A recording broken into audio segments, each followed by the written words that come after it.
time I've done this voiceover because every time I do it, it turns into a rant, and I'm not trying to rant. I'll get into that in a second. Anyway, so my quad starts really good. It starts probably the fastest it's ever started. Get off to a good start.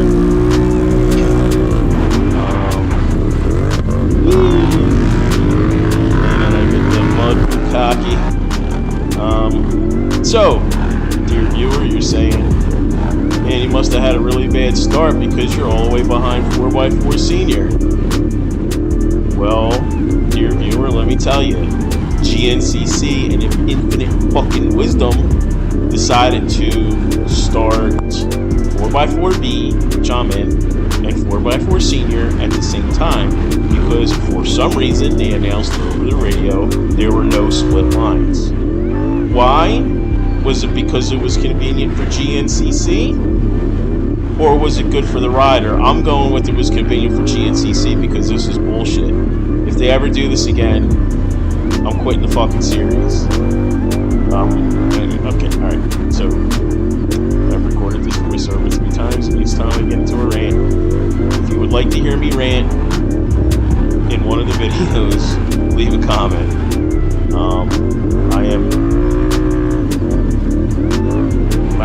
I am close to not uploading videos anymore.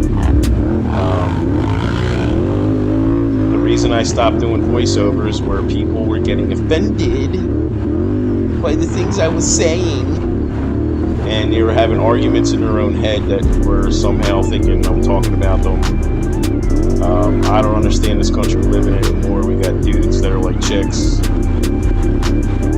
fucking thinking, I don't know, they get mad at you with no context. So I stopped the voiceover, but the reason that I'm doing a voiceover now is because my schedule has significantly increased in the last 4 or 5 months, and I don't have time to like type everything out. Here's a good example of why John Penton sucks. I don't have time to do as much with the channel as I would like to. So if you enjoy my content, I could use some like encouragement right now because it's been tough. It's been tough, like, you know, like the GoPro rule's dumb.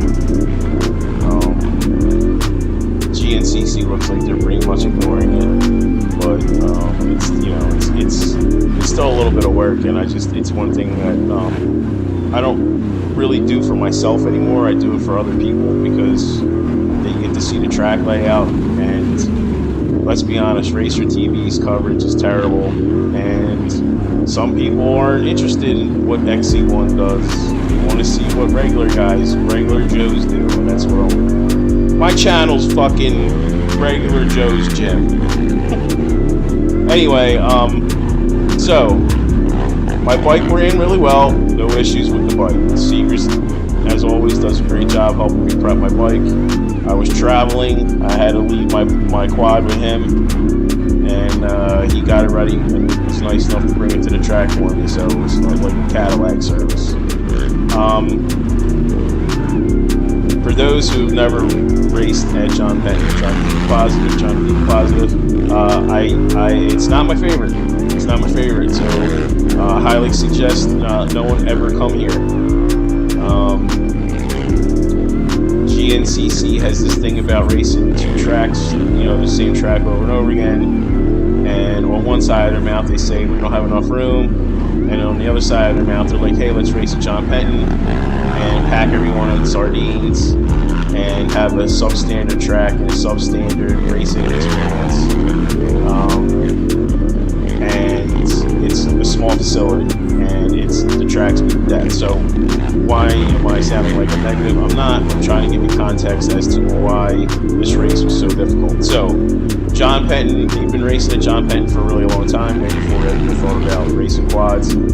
And because of that, the dirt Now, I'm going to try to explain this as best as my little Philadelphia brain can process it, because I'm a city boy. I don't know anything about soil and stuff like that. But, alright, here's the first bottleneck. Here's the first... Oh, no, I'm sorry. This is a good example of what I'm talking about. See how that 4x4 was bouncing around? See how the other 4x4 I just passed was having issues? It's very slippery, and it's because the dirt is highly packed to the point where there's something called blue grooving. And if you don't know what blue grooving is, because I sure didn't, I had to have someone basically explain it to me, is that the dirt gets so packed that the rubber from the tires creates a sheen over the top, and it looks like burnout marks. And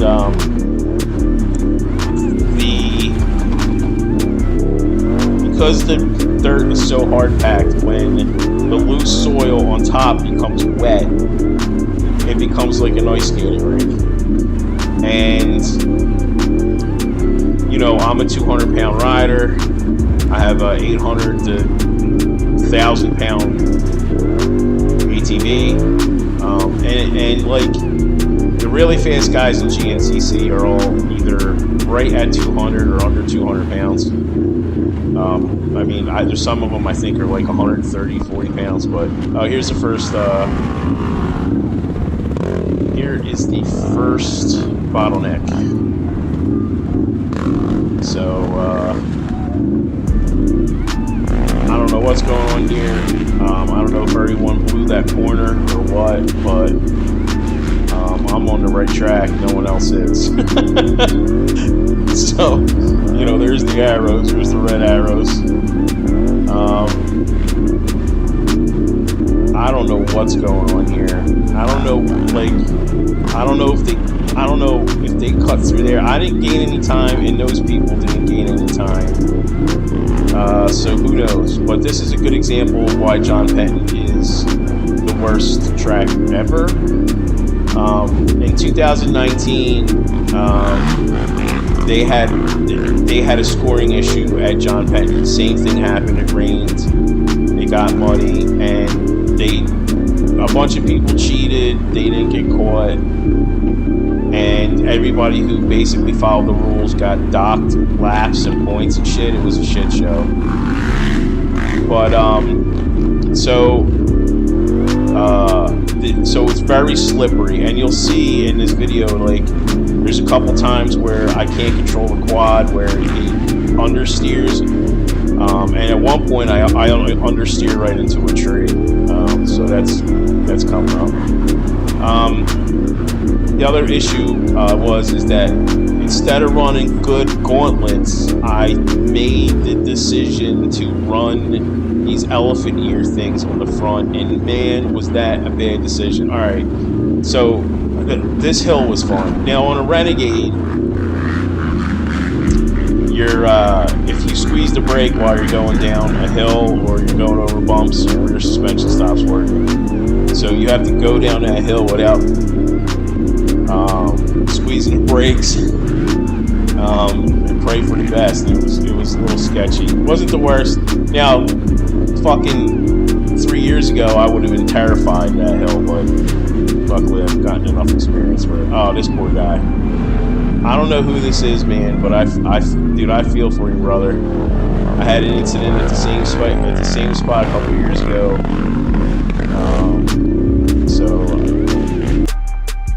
Look at that. Is the tree stuck in between the wheel and I don't know how he got that out.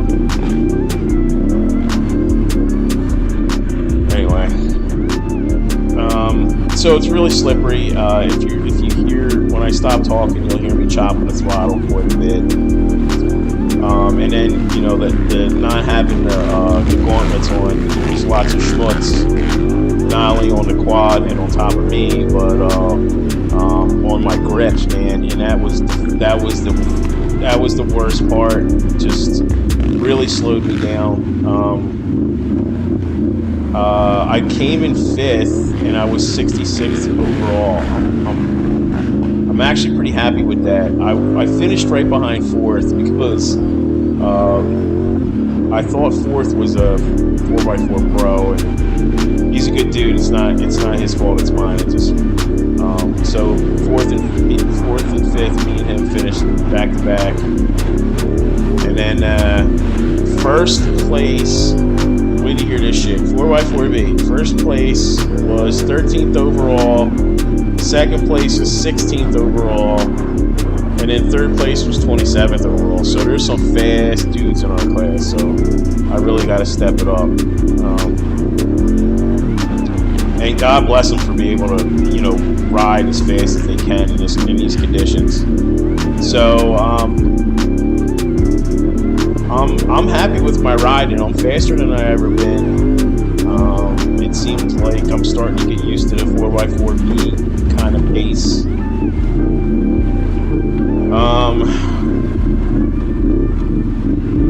I'm not. My year as far as racing is concerned is going decent. I could use a little bit more good luck. But the drama at the track stuff and the people, I could use a break from that. And honestly with GNCC. But you just keep on trucking, and then when I like the next track. We're going to Pennsylvania. It's a nice short ride for me. And I like the track. And then from there we had the snowshoe, and that's always a good time. And yeah, that's about it. There's some. Oh my God! I was going to keep the whole race in, but my transponder got knocked off in the beginning of the race, and when the guy goes to wipe my helmet, he knocks the camera down.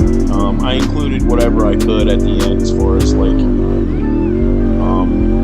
some of the stuff I saw. I mean, this race got crazy with people getting hurt, crashing, creating bottlenecks. Some of the bottlenecks later on were crazy, but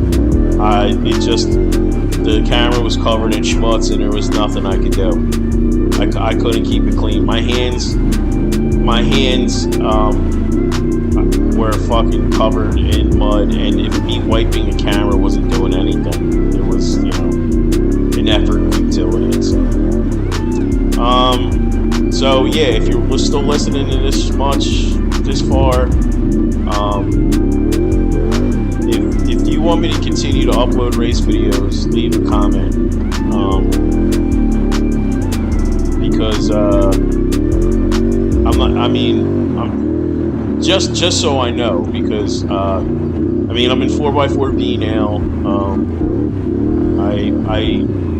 Like I said, I upload this stuff so you can see what the average rider would see. So let me know if everyone's still watching the videos, and if you like what little content I'm able to do. So but anyway, thanks for the support. I get, but you know what, I say that, and then I have people come up to me at John Penton and tell me that they love the channel, and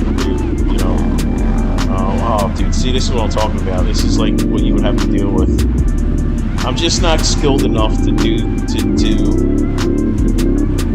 the quad the way I need to with the throttle and my body position. That's really, really, really what I need to work on next. I still have big holes in my game, but I'll get there. I'll get there one day. My goal is to get to podium in 4x4A before I quit. And I think I know I can do it. Not only I think I can do it, I know I can do it. So anyway, thanks for all the support. It's good seeing everybody. It was fun. I'll say this. It was fun hanging out with people at Penton. I just wish GNCC would take a little bit more pride in their work. So if you want to hear me rant about it, let me know in the comments, and I'll go ballistic on my next video with some of the bullshit that's been going on this year. So anyway, thanks for everything, and I'll talk to you all later. Thanks for the support.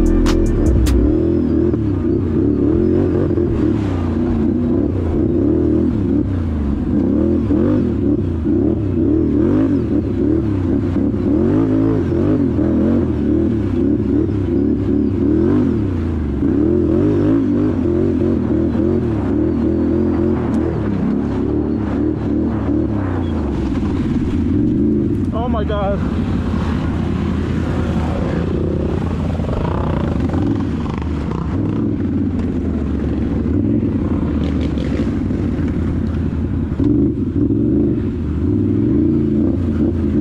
Talk about luck.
My transponder got ripped off! All right, that's all right.